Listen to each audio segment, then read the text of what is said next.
শাৰদীয় দুৰ্গা পূজা সমগ্ৰ ৰাজ্যৰ লগতে আমাৰ হাৰমতি শাৰদীয় দুৰ্গা পূজাও উলহ মালহে পতা আমাৰ পৰিলক্ষিত হৈছে। কিন্তু আগৰ দৰে কোনো ধৰণৰ পূজাৰ উৎসাহ উদ্দীপনা আমি দেখা নাই, যিহেতু আমাৰ জুবিন গাৰ্গৰ মৰমৰ শিল্পী জুবিন গাৰ্গ ইতিমধ্যে আমাৰ মাজৰ পৰা পৰলোকপ্ৰাপ্তি হৈছে। সেয়েহে আমি দেখা পাইছোঁ পূজা মণ্ডপসমূহত জুবিন গাৰ্গৰ প্ৰতিচ্ছবি অৰ্পণ কৰি বা তেখেতসকলে এখন ডাঙৰ হোৰ্ডিংছ লগাই তাতে পূজা অৰ্চনা কৰি তেখেতক চুমন কৰিছে আৰু তাৰ পাছতেই দেখা পাইছোঁ পূজা মণ্ডপত তেখেতসকলে পূজাৰ কাৰুকাৰ্য কৰা দেখিছোঁ। আমি হাৰমতি সাৰ্বজনীন পূজাবাৰীৰ কৰ্মকৰ্তাসকল আছে, আমি তেখেতসকলৰ ওচৰলৈ যাব বিচাৰিছোঁ। তেখেতসকলে কেনেধৰণে তেখেতসকলৰ আজি সপ্তমীৰ আজি পূজাৰ আয়োজন কৰিছে, আমি তেখেতক কেনেধৰণৰ আপোনালোকৰ পূজা আজি নমস্কাৰ।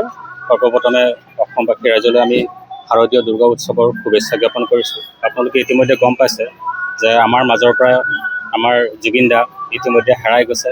এটা সুখৰ পৰিৱেশৰ মাজত মাৰ পূজা আমি কৰিবলৈ আগবাঢ়িছোঁ। কিন্তু যিহেতু কৰিব লাগে তিথি পৰিছে, সেইকাৰণে কৰিছোঁ। খুব উলহ মালহেৰে কৰিব পৰা নাই যদিও অনুষ্টুপীয়াকৈ এই পূজাভাগ আমি পালন কৰিবলৈ চেষ্টা কৰিছোঁ।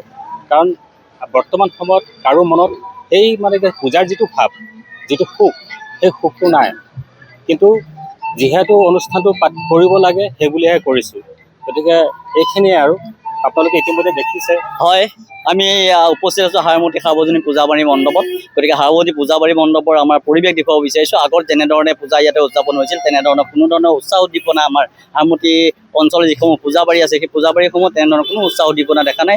যেনেধৰণৰ ৰাইজে সহযোগিতা কৰিব লাগিছিল তেনেধৰণৰ সহযোগিতা কৰা নাই। যিহেতু আমাৰ সকলোৱে মৰমৰ শিল্পী, প্ৰাণৰ শিল্পী জুবিন গাৰ্গৰ ইতিমধ্যে পৰলোকপ্ৰাপ্তি হৈছে। সেয়েহে জুবিন গাৰ্গৰ পৰলোকপ্ৰাপ্তি হোৱাৰ ক্ষেত্ৰত আজি আমাৰ এই পূজা মণ্ডপসমূহত এনেধৰণৰ পৰিৱেশে বিৰাজ কৰিছে।